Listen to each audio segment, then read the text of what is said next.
I've learned, especially recently, like the worst thing you can do is be like tough love, or even though they say they want honesty, they fucking don't. You know what I mean? It's up to them. But I am not one of these people who thinks that like relapse.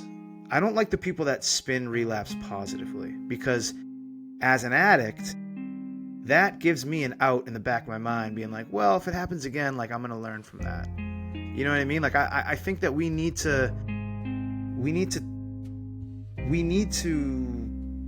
say relapse what it is, in my opinion, which is just what you said in those questions. It's when someone stops doing something, or it's when they go into isolation, or it's when they're bottling things up and then it explodes. It's when they take their foot off the gas, right? And yeah, of course, if they can get back in recovery, great. But like, what if they can't, right? And that's why I think that for me, this whole culture of like, relapse is part of recovery, or relapse is something we can learn from. It's like, yes, it is, but like, let's also say the other side of the coin, which is that it means that either you weren't taking your recovery seriously, or you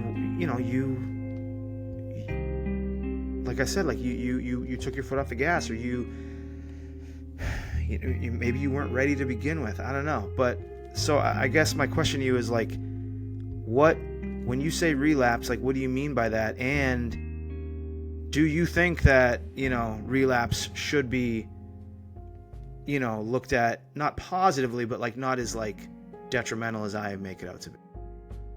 By your definition of relapse being after entering recovery, you've gone back out there and gambled again. I relapsed once in my life because, excuse me, the hundreds of times that by my definition I relapsed, I never entered recovery because I didn't know what recovery was. I just tried to stop gambling. I just tried to avoid gambling. I just deleted the apps off my phone. I just put blockers in place. I told my mum, my dad what had happened and hoped that they'd keep me accountable. The 3 relapses I mentioned earlier were like the 3 serious relapses where I impacted my wife, I impacted my first daughter, and then I impacted all 3 on the last one. The relapses before that were always mostly impacting myself, but obviously my family, my mum, I've since found out, would worry about me when I'd be out all night at the casino. My sister would worry about me. Yeah, by your definition, I only entered recovery in April 2021 after going to rehab, and then I relapsed in October 2021. But yeah, I just say relapse as I can understand what you're saying, where don't use the word so flippantly. But yeah, I haven't really got an opinion on whether your definition of it or my definition of it is right. But yeah, if we're talking about serious recovery, I only entered recovery in April 2021 and I relapsed in October 2021, and then touch wood, I've been clean since then. With regards to the question about how theory, I understand that people in recovery can use that as an out, as you said, and be like, because I know I used the quote, relapse is feedback, not failure. And the reason I say that and I believe that is, how low, well, I don't know if you do, but you can see how low your viewers, your people who reach out and speak to you, you can see how low they are when they've just relapsed.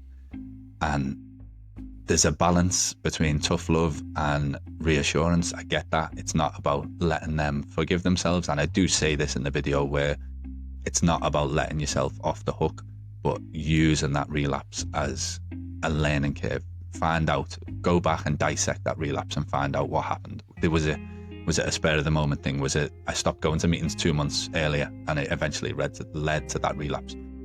It's feedback. You can use that relapse to help make sure it doesn't happen again in the future. So yeah, there's a spectrum between the tough love model and the, I wouldn't say forgiven, but sort of reassuring, giving them a pat on the back and putting your arm around the shoulder. And everybody needs something different. Everybody's individual. This is why we do these podcast episodes. This is why we do interviews with compulsive gamblers. Everybody's story is different. Everybody's gambling is different, and everybody's recovery is different.